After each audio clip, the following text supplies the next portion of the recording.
Hi everyone, this is Zahra Batul, MBBS first professional student at Jain medical college. इस video में मैं आपको physics की कंप्लीट स्ट्रेटेजी बताऊंगी और ये वीडियो मेनली जो आप लोगों ने क्वेश्चंस पूछे थे उन्हीं क्वेश्चंस पे बेस्ड है। उन्हीं क्वेश्चंस को आंसर करते हुए मैंने ये वीडियो बनाई है। सबसे पहले हम बात करते हैं रिसोर्सेज की कि आपको फिजिक्स के लिए क्या क्या रिसोर्स यूज करने हैं और ये रिसोर्सेज मस्ट हैं। आपको इसमें से कुछ भी एक्सक्लूड नहीं करना है, सारी चीजें इंपॉर्टेंट है। सबसे पहले आपके पास एक लेक्चर का रिसोर्स होना चाहिए। वो लेक्चर आपके कोचिंग के लेक्चर्स भी हो सकते हैं और यूट्यूब के लेक्चर्स भी हो सकते हैं। यूट्यूब के लिए मैंने वीडियो बनाई है कि आप कौन कौन से यूट्यूब चैनल्स का यूज कर सकते हो, तो वो आप देख सकते हो। सेकेंड चीज, आपको उन्हीं लेक्चर्स का यूज करके नोट्स तैयार करने हैं। जो भी चीजें आप लेक्चर में सुन रहे हो, जो भी क्वेश्चन टीचर्स करवा रहे हैं, उन्हीं से आपको नोट्स तैयार करने हैं और ये नोट्स आपको थ्योरी में भी हेल्प करेंगे और न्यूमेरिकल में भी हेल्प करेंगे। फिर आपको एक क्वेश्चन प्रैक्टिस का सोर्स लेना है जहां से आपको क्वेश्चंस प्रैक्टिस करने हैं और ये जो क्वेश्चन प्रैक्टिस का रिसोर्स होना चाहिए, इसमें सिलेक्टेड क्वेश्चंस होने चाहिए, लिमिटेड क्वेश्चंस होने चाहिए। 1000 या 1500 क्वेश्चंस करने की बिल्कुल भी जरूरत नहीं है। 100 से 200 क्वेश्चन रिक्वायर्ड है और वो क्वेश्चंस अच्छे होने चाहिए। तो उसके लिए मैं आपको सजेस्ट कर रही हूँ कि आप लोग उसके लिए कोचिंग के मॉड्यूल्स भी यूज कर सकते हो और कोई बुक्स भी यूज कर सकते हो। देखो, अब मॉड्यूल्स और बुक दोनों चीजें करने की जरूरत नहीं है, कोई एक चीज करो, उसको अच्छे से तैयार करो। देखो, जो बहुत ही एक्स्ट्रा स्मार्ट स्टूडेंट्स हैं वो सारी चीजें कर सकते हैं, उनके लिए मैं नहीं बोल रही हूँ, बट जो एवरेज स्टूडेंट हैं जो जो जिनसे इतना भी अच्छे से नहीं हो पा रहा है, तो उनके लिए मैं हमेशा सजेस्ट करूंगी कि ज्यादा की जरूरत नहीं है। जरूरी नहीं है कि आप मॉड्यूल्स बुक सब लगाओ, कोई एक चीज ले लो, उसको अच्छे से लगाओ। अब मॉड्यूल्स में जो मैं आपको रिकमेंड कर सकती हूँ, जो चीजें मैंने देखी हैं अपने एक्सपीरियंस के बेसिस पे, तो एलएन का मॉड्यूल आप ले सकते हो, बहुत अच्छे से दिया हुआ है, इसमें बहुत अच्छे क्वेश्चन दिए हुए हैं। उसके अलावा आप बायोमेंटर्स की प्रैक्टिस शीट सॉल्व कर सकते हो, वो भी बहुत अच्छी है। उसके अलावा जो हम लोगों ने टेलीग्राम पे इंटेलिजेंस करियर इंस्टीट्यूट चैनल पे जो पीडीएफ्स प्रोवाइड करी हैं, आप उनका भी यूज कर सकते हो। आपको उसको प्रिंट आउट कराना पड़ेगा, ठीक है। तो ये चीजें आप ये शीट्स या मॉड्यूल्स यूज कर सकते हो। उसके अलावा अगर आपको बुक लेनी है तो बुक डीसी पांडे जो ऑब्जेक्टिव बुक है नीट के लिए, वो आप ले सकते हो। वो मैंने आप लोगों के लिए वीडियो बनाने के लिए मैंने वो बुक देखी और वो बहुत अच्छे से उसमें दिया हुआ है, बहुत अच्छे क्वेश्चंस दिए हुए हैं और जो लोग सेल्फ स्टडी कर रहे हैं उनके लिए बहुत अच्छी बात है कि उसमें सॉल्यूशंस भी दिए हुए हैं। तो अगर आप वो बुक लेते हो तो बहुत सही रहेगा। तो इनमें से आपको कोई एक चीज चूज करनी है, सारी चीजें नहीं लेनी है। क्वेश्चन प्रैक्टिस के लिए कोई एक रिसोर्स लेना है, या तो कोई एक मॉड्यूल या शीट ले लो या तो ये बुक ले लो, ओके। फिर बहुत सारे स्टूडेंट्स पूछते हैं कि क्या प्रीवियस ईयर क्वेश्चन सफिशिएंट है प्रैक्टिस के लिए। तो देखो, प्रीवियस ईयर क्वेश्चंस जो होते हैं वो प्रैक्टिस के लिए सफिशिएंट नहीं है। आपको सिर्फ प्रीवियस ईयर करोगे तो आप अच्छे से फिजिक्स प्रिपेयर नहीं कर पाओगे। सिर्फ प्रीवियस ईयर क्वेश्चंस करना सफिशिएंट नहीं है। आपको जो मैंने क्वेश्चन का रिसोर्स बताया, आपको वो करना पड़ेगा, उसको सॉल्व करना पड़ेगा। प्रीवियस ईयर क्वेश्चन सिर्फ इसलिए होते हैं कि आपको उससे एक आइडिया लग जाता है कि नीट में कैसे क्वेश्चन आते हैं, आपको एक ट्रेंड का आइडिया लग जाता है। तो आपकी जो स्टडीज होती है वो प्रीवियस ईयर क्वेश्चन देख के इंपॉर्टेंट टॉपिक्स की तरफ इंक्लाइन हो जाती है। मतलब आप समझने लग जाते हो कि क्या चीजें नीट में ज्यादा आती हैं, किस लेवल का क्वेश्चन पेपर आता है, तो आपकी प्रिपरेशन उसी हिसाब से होने लग जाती है। तो आप गलत डायरेक्शन में नहीं जाते हो, आप डिस्ट्रैक्ट नहीं होते हो। तो प्रीवियस ईयर क्वेश्चन पेपर्स का ये रोल होता है। प्रीवियस ईयर क्वेश्चन पेपर से प्रैक्टिस नहीं होती है, वो प्रैक्टिस के लिए सफिशिएंट नहीं है। उससे आप बस डिस्ट्रैक्ट नहीं होते हो और सही डायरेक्शन में आपकी तैयारी होती है। बस आपको इतनी ही चीजों से अच्छे से प्रिपरेशन करनी है, ज्यादा बुक ज्यादा शीट्स लगाने की जरूरत नहीं है। इतनी ही चीजों का यूज करना है और अच्छे से तैयारी करनी है, ओके। नेक्स्ट कॉमन क्वेश्चन की एनसीईआरटी कैसे पढ़ें, क्योंकि एनसीईआरटी पढ़ते हैं तो क्वेश्चन नहीं लगा पाते हैं। तो देखो, एनसीईआरटी के लिए मैं नहीं रिकमेंड करूंगी आप लोग को एनसीईआरटी पढ़ने के लिए, क्योंकि एनसीईआरटी में बहुत ज्यादा थ्योरी दी हुई है। 4 बुक्स हैं और उनको आप कम टाइम में 2 साल में या 1 साल में नहीं कंप्लीट कर पाओगे। मैं एनसीईआरटी बिल्कुल रिकमेंड नहीं करूंगी, क्योंकि थ्योरी बहुत ज्यादा दी हुई है उसमें। उतनी ज्यादा आप थ्योरी करने लगोगे तो आप क्वेश्चन प्रैक्टिस नहीं कर पाओगे। फिर एक रीजन और है, क्योंकि एनसीईआरटी में जो क्वेश्चंस दिए हुए हैं वो हर लेवल के दिए हुए हैं। कुछ एकदम बेसिक लेवल के क्वेश्चन हैं जो बोर्ड्स में आते हैं, कुछ ऐसे हैं जो बहुत हाई लेवल के हैं, वो नीट में बिल्कुल नहीं आते हैं। जब आप करोगे तो आप सेलेक्ट नहीं कर पाओगे कि आपको नीट के लिए कौन से क्वेश्चन करने हैं। तो उससे जो है कंफ्यूजन क्रिएट होगी और आप क्वेश्चन भी ज्यादा प्रैक्टिस नहीं कर पाओगे। तो मैं एनसीईआरटी नहीं रिकमेंड करूंगी, और क्योंकि काफी डिफिकल्ट है एनसीईआरटी को इतने कम टाइम में अच्छे से प्रिपेयर करना। देखो, जो एनसीईआरटी अच्छे से कर पा रहा है वो करो, बट मैं उन लोग के लिए कह रही हूँ कि जो नहीं कर पा रहे हो उनके लिए मैं सजेस्ट करूंगी कि पेपर बहुत आसान आ रहा है नीट में। इस बार का भी काफी आसानी आया है, मुश्किल नहीं आया, बहुत आसान पेपर आया है। सो बहुत ज्यादा टफ करने की जरूरत नहीं है, बस आप सेलेक्टेड चीजें अच्छे से तैयार करो तो आपकी प्रिपरेशन ज्यादा अच्छे से हो पाएगी और आप ज्यादा अच्छा एग्जाम में परफॉर्म कर पाओगे। अगला कॉमन क्वेश्चन कि अगर हमने अभी तक स्टार्ट नहीं किया है तो हम कहाँ से स्टार्ट करें, चैप्टर का सीक्वेंस क्या होना चाहिए। देखो 11th और 12th की फिजिक्स में कुछ खास लिंक नहीं है। ऐसा नहीं है कि आपको 12th से पहले 11th को अच्छे से तैयार करना पड़ेगा, ऐसा कुछ नहीं है। 11th की फिजिक्स अलग है, 12th की अलग है। थोड़ा बहुत हो सकता है लेकिन कुछ खास लिंक नहीं है। अगर आप 11th में हो तो 11th तैयार करो, 12th में हो तो 12th करो, ड्रॉपर हो तो कुछ भी कर सकते हो। और 11th में अगर आप स्टार्ट कर रहे हो, 10th से 11th में आए हो, 11th अभी बहुत अच्छे से नहीं कर पाए हो, 11th में जो पहला चैप्टर है फिजिक्स का, एनसीईआरटी का फिजिकल वर्ल्ड वाला, उसको करने की जरूरत नहीं है, वो कोई नहीं करता है, उसमें से कुछ खास क्वेश्चन भी नहीं आता है। फिर जो सेकेंड चैप्टर है यूनिट एंड मेजरमेंट, वो भी मैं कहूंगी कि आप अभी मत करो। उसका रीजन ये है कि उसमें बहुत सारे फिजिकल क्वांटिटीज के यूनिट्स एंड डायमेंशंस के बारे में इन्फॉर्मेशन है, तो वो आप अभी करोगे तो आप याद करोगे उसको। लेकिन जब आप अपना पूरा कोर्स कंप्लीट कर लोगे, आप सारी क्वांटिटीज को पढ़ लोगे चैप्टर्स में, तो आपको लास्ट में अलग से यूनिट्स एंड मेजरमेंट में एफर्ट नहीं लगाना पड़ेगा, बस आप एक बार रिवाइज करोगे आपका हो जाएगा। तो इसलिए मैं कहूंगी कि अभी उन दोनों चैप्टर्स को मत करो। फिर सबसे पहले आपको बेसिक मैथमेटिक्स से स्टार्ट करना होता है। बेसिक मैथमेटिक्स में डिफरेंशिएशन और इंटीग्रेशन आता है। उसके लिए मैं आपको सजेस्ट कर सकती हूँ, अमर सर के बायोमेंटर्स पे लेक्चर्स आप देख सकते हो। मैंने वो देखे थे तो वो बहुत अच्छे से मेरा प्रिपेयर हो गया था, तो आप वो कर सकते हो। और बेसिक मैथमेटिक्स के लिए कुछ खास बहुत ज्यादा बुक्स वगैरह लगाने की जरूरत नहीं है, बस आप लेक्चर देखो, उसमें जो सर क्वेश्चन करवा रहे हैं उसको कर लो। और जब आप आगे चैप्टर्स में उन्हीं चीजों को अप्लाई करोगे तो आपको क्वेश्चन में अप्लाई करना आ जाएगा। अभी क्वेश्चन प्रैक्टिस की बहुत ज्यादा जरूरत नहीं है बेसिक मैथमेटिक्स की, बस लेक्चर देख लो, नोट्स लिख लो और उनको 1-2 बार रिवाइज कर लो, बस इतना करना है। उसके बाद आओ वेक्टर एनालिसिस पे। वेक्टर एनालिसिस पहले करो। देखो जो मोशन इन अ प्लेन वाला चैप्टर है उसमें 2 पार्ट्स हैं, एक प्रोजेक्टाइल है और एक वेक्टर है। पहले आप वेक्टर तैयार करो। मोशन इन अ 1 डायमेंशन से पहले, जो 1 डायमेंशन वाला चैप्टर है उससे पहले आप वेक्टर तैयार कर लो, क्योंकि वेक्टर की बहुत थोड़ी सी एप्लीकेशन मोशन इन 1 डायमेंशन में आ जाती है, तो हमको वो समझ नहीं आता है। तो अगर आप वेक्टर अच्छे से प्रिपेयर कर लोगे तो मोशन इन 1 डायमेंशन में अगर थोड़ी सी एप्लीकेशन वेक्टर की आएगी तो आप कंफ्यूज नहीं होगे। तो वेक्टर पहले करो, उसके बाद मोशन इन 1 डायमेंशन करो। मोशन इन 1 डायमेंशन के बाद मोशन इन 2 डायमेंशन या प्रोजेक्टाइल मोशन वाला जो पार्ट है उसको तैयार करो। ठीक है, तो ये सीक्वेंस आपको रखना है। स्टार्टिंग में इतना अच्छे से प्रिपेयर कर लो, उसके बाद आप जो चैप्टर जो एनसीईआरटी का सीक्वेंस है अब उसी सीक्वेंस में चलोगे तो बहुत अच्छा रहेगा। फिजिक्स एकदम ऐसे ही दी हुई है कि आप सीक्वेंस में रहोगे तो अच्छे से प्रिपेयर कर पाओगे। और 12th का भी ऐसा ही है कि आप स्टार्टिंग के इलेक्ट्रोस्टैट्स वाले चैप्टर से स्टार्ट करो और एकदम सीक्वेंस में चलो। अगली चीज की पढ़ाई में स्टेप्स क्या होने चाहिए, कहाँ से शुरू करें कहाँ तक खत्म करें, मतलब तो सबसे पहले आपको लेक्चर देखना है, अच्छे से सुनना है उसको, उससे रिलेटेड नोट्स बनाने हैं। लेक्चर्स में जो भी बोला टीचर ने, जो भी लिखवाया सब लिख लेना है आपको, एक कॉपी में नोट्स बना लेने हैं। उसके बाद उन नोट्स को एक बार रिवाइज कर लो, उसके बाद आप क्वेश्चन सॉल्व करो। ठीक है, अब एक बहुत बड़ी प्रॉब्लम जो थी वो ये थी कि क्वेश्चन हम कॉन्सेप्ट समझ में आ जाता है लेकिन क्वेश्चन सॉल्व नहीं होते हैं।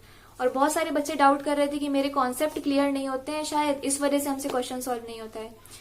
तो मैं कहूंगी कि ये बहुत कॉमन चीज है। देखो मेरे साथ भी ये होता था कि ऐसा नहीं होता है कि अगर आपने कॉन्सेप्ट समझ लिया तो आपके क्वेश्चन 100% या 80% या 50% सॉल्व हो जाएंगे, ऐसा बिल्कुल नहीं होता है। क्योंकि स्टार्टिंग में हमें ऐसा लगता है कि जो कॉन्सेप्ट हम पढ़ रहे हैं वो एकदम बेसिक लेवल के हैं, वो तो समझ में आ गया, लेकिन जो क्वेश्चन है उसमें पता नहीं क्या क्या पूछ लिया है, एक साथ सब मर्ज कर दिया है, कितना कुछ अप्लाई करना है, सोचना है, तो वो क्वेश्चन का लेवल हमें काफी हायर लगने लग जाता है। तो उन दोनों के बीच में जो कॉन्सेप्ट सीखे होते हैं और क्वेश्चन के बीच में हमें एक डिफरेंस नजर आ रहा होता है और हम उस वजह से क्वेश्चन नहीं सॉल्व कर पाते हैं।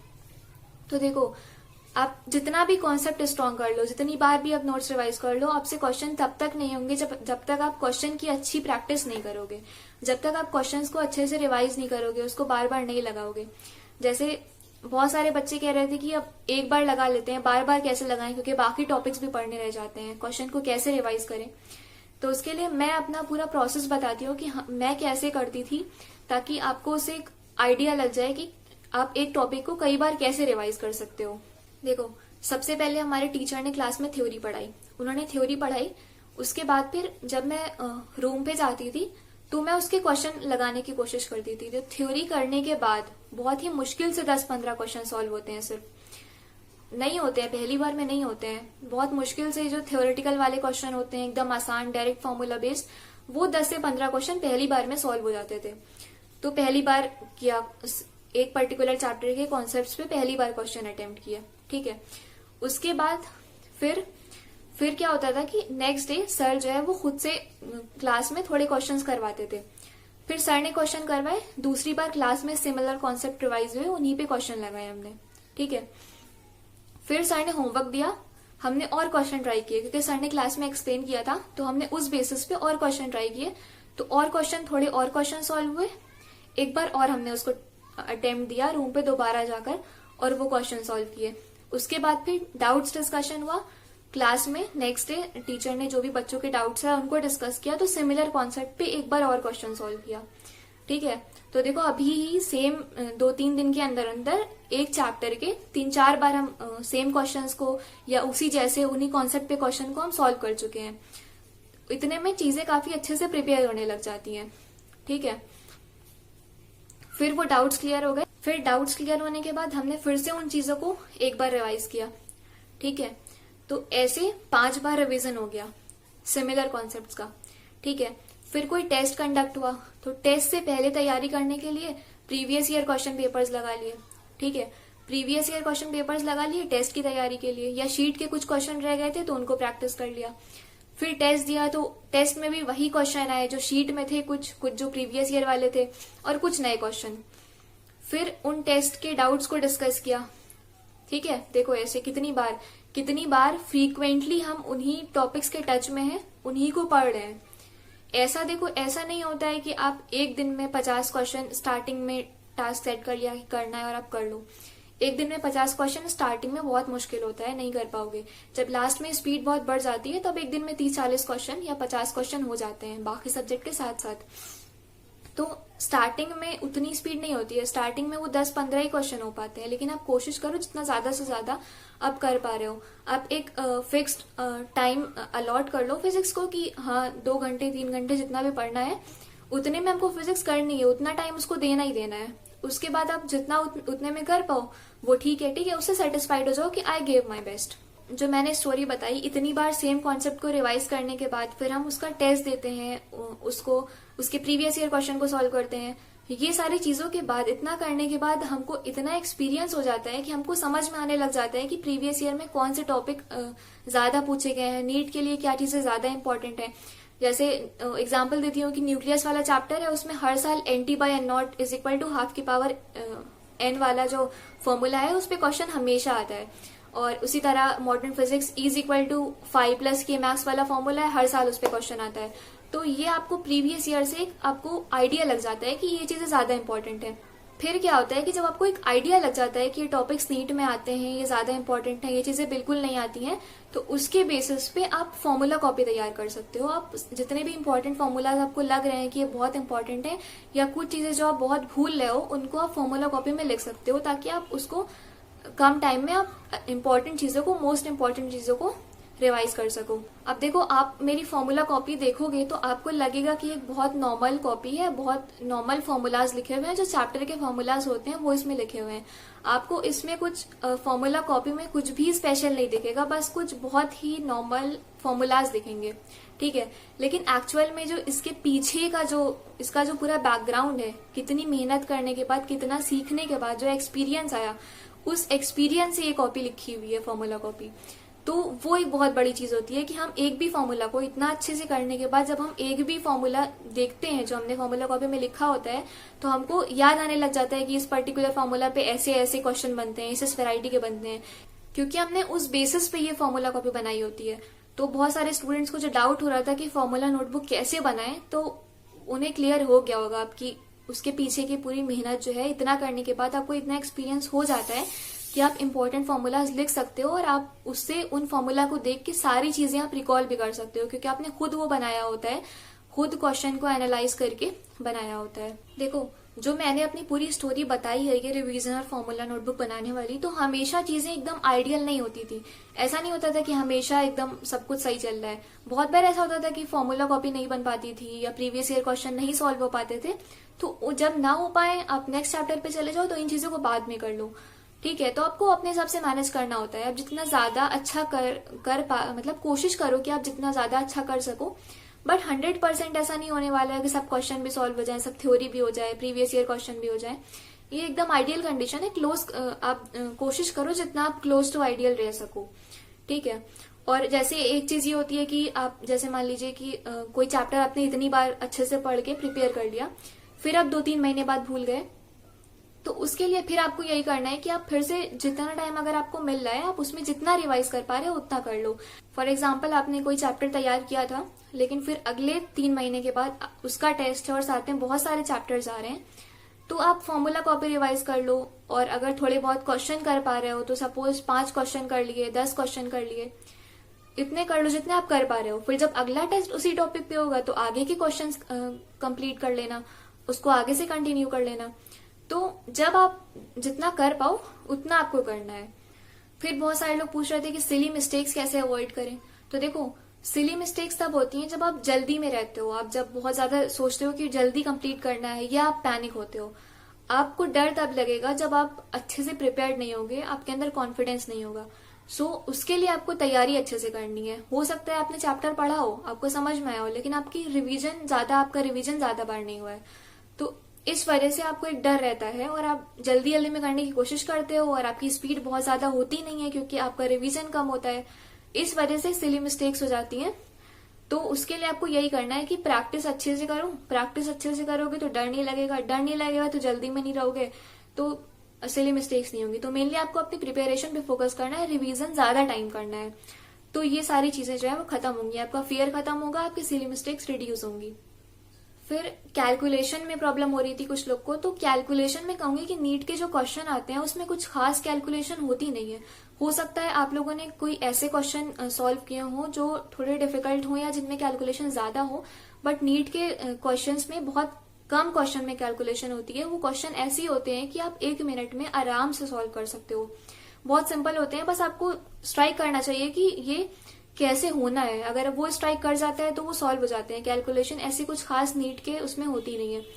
उसके साथ साथ कैलकुलेशन को सिंप्लीफाई करने के लिए राउंड ऑफ करना बहुत जरूरी है। फॉर एग्जाम्पल 9.9 लिखा हुआ है तो आप उसको 10 कंसिडर कर लो, तो वो इजीली कैंसिल वगैरह हो जाता है। ये कैलकुलेशन वाली चीज मैंने ड्रॉप ईयर में सीखी। मैं 11-12 में पूरा करती थी, 9.8 लिखा रहता था तो उसको उतना ही कंसिडर करती थी, बहुत टाइम लगता था। जैसे आप 9.8 इंटू 9.8 करोगे तो आपको बहुत टाइम लगेगा कैलकुलेट करने में। वही आप 10 इंटू 10 इसको कंसिडर कर लोगे तो आपकी कैलकुलेशन फास्टर हो जाएगी, बहुत आसान हो जाएगी। ठीक है, तो वो चीज आपको करनी रहती है क्योंकि ऑप्शन आप देखो कि ज्यादातर ऑप्शन जो होता है उसमें काफी दूर दूर होते हैं। आप पहले ऑप्शन चेक कर लो, अगर ऑप्शन काफी क्लोज है तब राउंड ऑफ मत करना, लेकिन अगर ऑप्शन बहुत दूर दूर है तब आप राउंड ऑफ कर सकते हो। उससे आपको कैलकुलेशन में बहुत हेल्प मिलेगी। ठीक है, फिर एक क्वेश्चन को फिजिक्स में कितना टाइम देना चाहिए। तो देखो, पहली चीज तो बिल्कुल भी जल्दी में नहीं रहना है, बहुत इंपॉर्टेंट चीज है। आपको बहुत आराम से करना है। हो सकता है स्टार्टिंग में आपको आधा घंटा एक क्वेश्चन में लगे। मैंने भी ड्रॉप ईयर के स्टार्टिंग में एक एक क्वेश्चन को बहुत टाइम दिया है, आधा घंटा या उससे ज्यादा भी कई बार दिया होगा। तो वो टाइम लगता है, बस आपको उसकी वजह से डिसअपॉइंट नहीं होना है। आपको कंसिस्टेंट रहना है, आपको डेली अपना major portion of time physics में इन्वेस्ट करना है। और अगर आप डेली करते रहोगे तो एंड तक आपकी स्पीड बढ़ जाएगी, आपको फिजिक्स बहुत अच्छे से आ जाएगी। ज्यादातर बच्चे ये क्या करते हैं कि एक पहला स्टेप लेते हैं, क्वेश्चन सॉल्व करते हैं, फिर डिसअपॉइंट होकर फिजिक्स छोड़ देते हैं, उसका टाइम रिड्यूस कर देते हैं। तो वैसे फिजिक्स नहीं आएगी, आपको उसको काउंटर करना होगा, आपको उसको टाइम देना होगा। अब एक क्वेश्चन को आपको कितना टाइम देना चाहिए, तो एक क्वेश्चन को मैं कहूंगी कि आप 20 मिनट से ज्यादा मत दो। अगर क्वेश्चन आप सॉल्व नहीं हो रहा है तो आप 20 मिनट तक उसको कोशिश कर सकते हो सॉल्व करने की। अगर उससे ज्यादा टाइम हो जाए तो आप दूसरे क्वेश्चन पे स्विच कर जाओ, दूसरे क्वेश्चन ट्राई करने लग जाओ। बाद में वो फ्रेंड से डिस्कस कर सकते हो, टीचर से डिस्कस कर सकते हो, और धीमे धीमे डाउट जो है क्लियर होते रहेंगे। जैसे आप आगे बढ़ते रहोगे आपको और क्वेश्चंस मिलेंगे, सोल्यूशंस भी देख सकते हो। अब एक बहुत बड़ी प्रॉब्लम होती है pressure of doing questions faster. हम लोग जल्दी जल्दी क्वेश्चंस करते हैं जिसकी वजह से सिली मिस्टेक्स हो जाती हैं। तो मैं कहूंगी कि स्टार्टिंग से ही ध्यान रखो कि ये मत सोचो कि सारे क्वेश्चन सॉल्व करने हैं। एक एक क्वेश्चन को अच्छे से करो, भले ही लास्ट के कुछ क्वेश्चन छूट जाए स्लो स्पीड होने की वजह से, बाद में स्पीड फास्ट हो जाएगी। अब आप दो सिचुएशन से इमेजिन करो, एक ये कि हमारी स्पीड बहुत फास्ट है, हम बहुत जल्दी जल्दी क्वेश्चन सॉल्व करे ले रहे हैं, लेकिन जल्दी की वजह से हम बहुत सारी सिली मिस्टेक्स कर दे रहे हैं। दूसरी सिचुएशन ये कि हम बहुत आराम से कर रहे हैं, लास्ट के मेरे एक दो क्वेश्चन छूट भी जाते हैं, लेकिन हम जो करते हैं वो सारा करेक्ट होता है। तो कौन सा बेटर है? Obviously situation 2 is better. तो भले ही कुछ क्वेश्चन छूट जाए, भले ही आपकी स्पीड उतनी फास्ट ना हो, लेकिन जल्दी के चक्कर में सिली मिस्टेक्स पूरे पेपर में हो जाती हैं, जिसकी वजह से आते हुए क्वेश्चंस गलत हो जाते हैं। तो ऐसा बिल्कुल नहीं होना चाहिए। एकदम आराम से करो, कोई प्रेशर नहीं लेना है। एक क्वेश्चन को टाइम लग रहा है तो उसको टाइम दो, बहुत ज्यादा नहीं देना है, लेकिन ऐसा नहीं है कि बहुत फास्ट करना है। ठीक है, धीमे धीमे स्पीड जो है खुद से ही हो जाएगी, प्रैक्टिस के साथ साथ स्पीड खुद से आपकी बढ़ जाएगी। बहुत सारे स्टूडेंट्स कहते हैं कि हम बायो और केमिस्ट्री करते रहते हैं, फिजिक्स को टाइम ही नहीं दे पाते हैं। तो देखो, फिजिक्स को आपको टाइम अलॉट करना पड़ेगा। अगर आप ये सोच रहे हो कि सिर्फ बायो और केमिस्ट्री से करके सिलेक्शन हो जाएगा, तो ऐसा तो होना नहीं है। और फिजिक्स बिना किए आने नहीं है, तो फिजिक्स आपको डेली करनी पड़ेगी, उसको टाइम अलॉट करना पड़ेगा। मैं पर्सनली फिजिक्स को ज्यादा टाइम देती थी, क्योंकि मुझे लगता था कि फिजिक्स में इनपुट ज्यादा देना पड़ता है और कम आउटपुट मिलता है, और मुझे सारे सब्जेक्ट्स में ऑलमोस्ट इक्वल आउटपुट चाहिए होता था। इसलिए मैं फिजिक्स को ज्यादा टाइम देती थी, उसमें ज्यादा अपना टाइम इन्वेस्ट करती थी as compare to bio and chemistry. तो वो आप अपने अकॉर्डिंग कर सकते हो, अपने हिसाब से आप टाइम अलॉट कर सकते हो, क्योंकि सबके वीक सब्जेक्ट्स, वीक चैप्टर्स अलग अलग होते हैं, तो आपको वो चीजें अपने अकॉर्डिंग करनी होती है। लेकिन आपको कंप्लीटली छोड़ना नहीं है फिजिक्स को, आपको करना है, उसको ज्यादा टाइम देना है। नेक्स्ट प्रॉब्लम की स्टूडेंट्स कह रहे थे कि हम लॉन्ग टाइम तक कॉन्सेंट्रेट नहीं कर पाते हैं, ज्यादा देर तक पढ़ नहीं पाते हैं। तो वो तभी पॉसिबल होता है जब आपके अंदर बहुत ज्यादा डेडिकेशन होता है, जुनून होता है कि हमें नीट के अलावा कुछ और पढ़ने में अच्छा नहीं लग रहा है, हमें सिर्फ नीट की तैयारी करनी है और इधर उधर टाइम नहीं वेस्ट करना है। तो अगर वो उतना वाला जुनून नहीं है तो कोई इशू नहीं है, आप शॉर्ट सेशंस रखो और बीच में ब्रेक लो, 30 मिनट्स, 35 मिनट्स, 40 मिनट्स, जितना भी आप कर पा रहे हो, जितने टाइम तक आप अच्छे से कॉन्सेंट्रेट कर पा रहे हो उतने टाइम का सेशन रखो, बीच में 5-10 मिनट का ब्रेक ले लो। ठीक है, तो आप वैसे कर सकते हो। और दूसरी चीज, फिजिक्स करने के लिए मैं क्या करती थी कि जब मैं फिजिक्स की क्वेश्चन सॉल्व करती थी तो उस टाइम पे मैं मोटिवेशनल सॉन्ग सुनती थी। यूट्यूब पे वीडियोस पड़ी हुई हैं, 1 घंटे की वीडियो है, उसमें सारे के सारे मोटिवेशनल सॉन्ग्स एक साथ पड़े हुए हैं। तो मैं एक बार उसको लगा लेती थी, 1 घंटे पूरी वीडियो चलती थी और 1 घंटे में मैं क्वेश्चन, अच्छे खासे क्वेश्चन लगा लेती थी। तो जो लोग डिस्ट्रैक्ट ना हो सॉन्ग वगैरह से, वो लोग ऐसा कर सकते हैं, क्योंकि कुछ लोग को डिस्टर्बेंस होता है। नेक्स्ट क्वेश्चन की सिलेबस कब कंप्लीट होना चाहिए? तो देखो, सिलेबस के लिए जल्दी नहीं करनी है, जितने टॉपिक्स प्रिपेयर करो उसको अच्छे से तैयार करना है। ऐसा नहीं हो कि सिलेबस कंप्लीट कर लिया बहुत जल्दी, लेकिन उसमें से कुछ भी अच्छे से नहीं आता है। तो जितने टॉपिक्स तैयार करो उनको अच्छे से तैयार करो, बहुत स्पीड में रहने की जरूरत नहीं है। अगर लास्ट का 1 महीना भी रिवीजन के लिए बच जाता है तो उसमें अच्छा खासा रिवीजन हो जाता है, अगर आपने पहले अच्छे से तैयारी की है तो। और अगर 3 महीने बच जाए तो बहुत अच्छी बात है, और 2 महीने बच जाए तो भी ठीक है। तो 1 से 3 महीने लास्ट में आपको बचाने हैं रिवीजन के लिए अपने हिसाब से। So I think I have covered almost all of your queries. Thank you and wish you all the best.